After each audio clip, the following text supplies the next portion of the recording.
مرحوم بیٹی کا مشاہدہ۔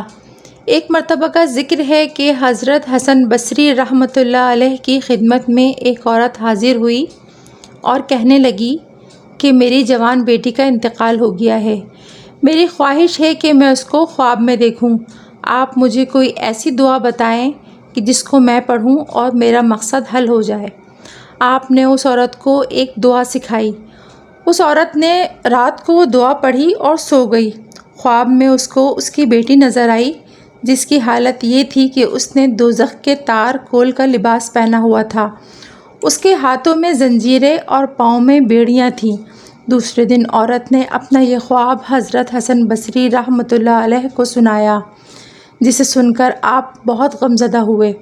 کچھ مدت کے بعد اسی لڑکی کو حضرت حسن بصری رحمۃ اللہ علیہ نے جنت میں دیکھا، اس کے سر پر تاج تھا۔ وہ لڑکی آپ سے کہنے لگی، آپ مجھے پہچانتے ہیں؟ میں اس عورت کی بیٹی ہوں جو آپ کے پاس حاضر ہوئی تھی اور میری خستہ حالی کے بارے میں آپ کو بتایا تھا۔ آپ نے اس لڑکی سے پوچھا کہ تیری حالت میں یہ تبدیلی کیسے واقع ہوئی؟ لڑکی نے بتایا کہ اس قبرستان کے نزدیک سے ایک نیک شخص گزرا اور اس نے حضور نبی کریم صلی اللہ علیہ وآلہ وسلم پر درود پاک پڑھا۔ اس کے درود پاک پڑھنے کی برکت سے ہم 500 قبر والوں سے اللہ تعالیٰ نے عذاب اٹھا لیا۔ ایک آدمی راہ راست پر آ گیا۔ ایک مرتبہ کا ذکر ہے کہ حضرت حسن بصری رحمۃ اللہ علیہ اپنے شاگردوں کے ہمراہ کہیں تشریف لے جا رہے تھے کہ آپ نے راستے میں ایک امیر آدمی کو دیکھا جو اپنے غلاموں کے ساتھ گھوڑے پر سوار انتہائی فاخرانہ لباس پہنے ہوئے چلا جا رہا تھا۔ آپ نے اس امیر آدمی سے دریافت فرمایا کہ تم کہاں جا رہے ہو؟ امیر آدمی نے جواب دیا، میں بادشاہ کے دربار میں جا رہا ہوں۔ حضرت حسن بصری رحمۃ اللہ علیہ نے فرمایا کہ تم نے اس قدر قیمتی اور خوبصورت لباس پہن رکھا ہے اور لباس کی خوشبوئیں بھی لگا رکھی ہیں، تم اس شان و شوکت کے ساتھ بادشاہ کے دربار میں جا رہے ہو اور اس بات کا تم نے پورا خیال رکھا ہے کہ کہیں تمہیں بادشاہ کے دربار میں شرمندگی کا سامنا نہ کرنا پڑے۔ حالانکہ حقیقت یہ ہے کہ بادشاہ کے دربار والے بھی تمہاری ہی طرح کے انسان ہیں۔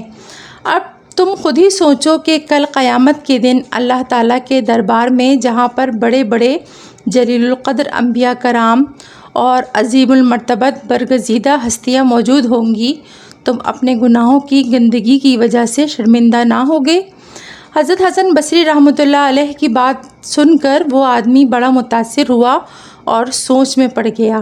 آپ نے اسے سوچ میں پڑے دیکھا تو فرمایا، تم مجھے یہ بھی بتاؤ کہ تم نے بھی اپنے گھوڑے پر اس کی ہمت سے زیادہ بوجھ ڈالا ہے؟ امیر آدمی بولا، کبھی نہیں۔ ارشاد فرمایا، کتنی عجیب بات ہے کہ تم گھوڑے پر تو رحم کرتے ہو لیکن اپنے نفس پر رحم نہیں کرتے اور اس پر اپنے گناہوں کا بوجھ ڈالتے رہتے ہو۔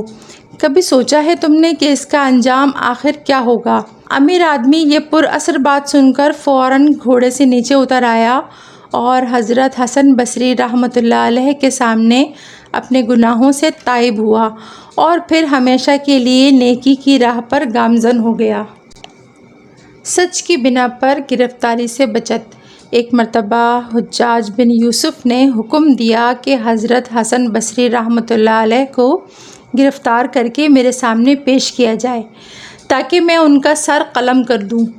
حجاج کے اس ظلم سے فرار ہو کر حضرت حسن بصری رحمۃ اللہ علیہ حضرت حبیب اجمی رحمۃ اللہ علیہ کے حجرۂ عبادت میں روپوش ہو گئے۔ آپ کو تلاش کرتے کرتے حجاج بن یوسف کے سپاہی حضرت حبیب اجمی رحمۃ اللہ علیہ کے پاس بھی آئے اور ان سے پوچھنے لگے، اے حبیب، تم نے کہیں حسن بصری کو دیکھا ہے؟ حضرت حبیب اجمی رحمۃ اللہ علیہ نے فرمایا، ہاں میں نے دیکھا ہے۔ سپاہیوں نے کہا کہ کہاں پر دیکھا ہے؟ انہوں نے فرمایا کہ وہ ابھی میرے عبادت خانے میں تشریف لے گئے ہیں۔ یہ سن کر سپاہی فوراً ان کے حجرے میں داخل ہو گئے لیکن انہیں حضرت حسن بصری رحمۃ اللہ علیہ دکھائی نہ دیے۔ سپاہی بڑے برہم ہوئے اور کہنے لگے، اے حبیب، آپ کے بارے میں تو ہم بڑا حسن اعتقاد رکھتے ہیں لیکن آپ جھوٹ بول رہے ہیں۔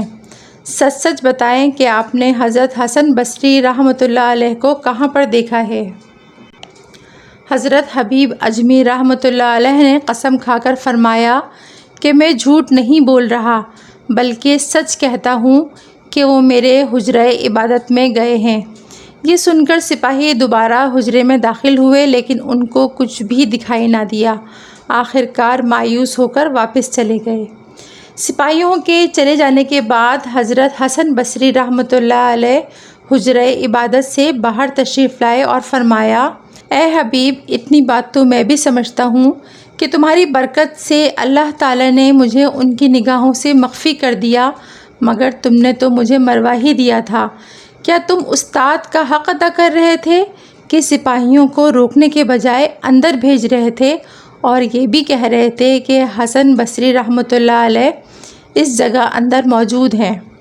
حضرت حبیب اجمی رحمۃ اللہ علیہ نے فرمایا، استاد محترم، آپ میری برکت سے سپاہیوں کی نظروں سے پوشیدہ نہیں کیے گئے تھے، بلکہ وہ سچ جو میں نے بولا تھا اس کی برکت سے سپاہی آپ کو دیکھ نہ سکے۔